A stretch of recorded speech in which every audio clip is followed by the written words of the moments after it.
તમે જાણતા હશો કે દેશમાં અત્યારે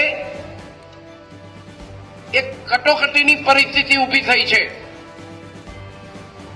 એક બહુ મોટો વર્ગ, બહુ મોટો રાષ્ટ્ર વિરોધી તત્વોનું દળ ઊભું થયું છે કે જે આ દેશને એન તેન પ્રકારે તોડવા માટે મથી રહ્યું છે।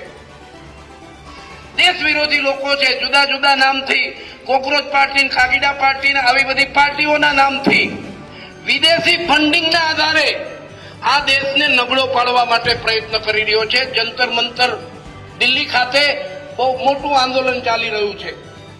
ખાસ કરીને યુવાનોને આધો બનાવીને વિદેશી તાકાતો એના માટે ફંડિંગ આપે છે। ખટારાબંધ ખાનપાનની વસ્તુઓ વિદેશમાંથી આવે છે। ખટારાબંધ આ કોણ મોકલે છે? શા માટે મોકલે છે? આ એક બહુ ગંભીર પ્રશ્ન છે।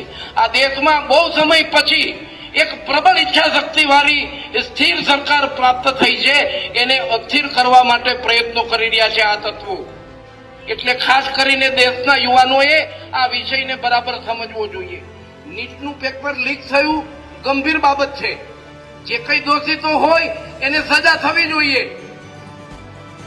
ફરીથી નીટ લેવાય, રિઝલ્ટ આવી ગયું, એ વિદ્યાર્થીઓ પોતપોતાના અભ્યાસમાં પણ જતા રહ્યા, પણ એના નામ પર આ NEET exam, NEET paper leak થયું છે, એને આગળ કરીને ખાસ કરીને આ પ્રકારના રાષ્ટ્રને તોડનારા તત્વો, રાષ્ટ્રને ખોખલો કરનારા તત્વો બહુ મોટું આંદોલન ચલાવી રહ્યા છે।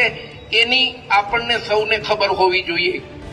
જે સ્થિતિ બાંગ્લાદેશની થઈ છે, જે સ્થિતિ નેપાળની થઈ છે, એ સ્થિતિ ભારતની કરવા માટે પ્રયત્નો આ લોકો કરી રહ્યા છે।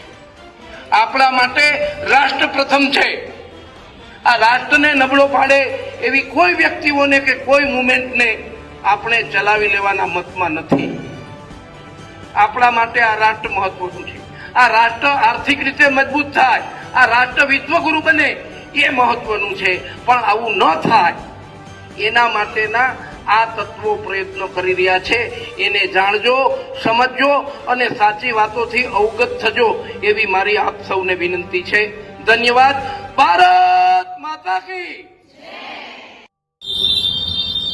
તાજેતરમાં MM ઘોડાસરા મહિલા કોલેજના પ્રિન્સિપાલ અને સરકાર નિયુક્ત નરસિંહ મહેતા યુનિવર્સિટીના સિન્ડિકેટ સભ્ય શ્રી દિનેશભાઈ પોતાની કોલેજમાં વિદ્યાર્થીઓને સંબોધન કરતા વિદ્યાર્થીઓને એવું સંબોધન કર્યું કે દિલ્હીની અંદર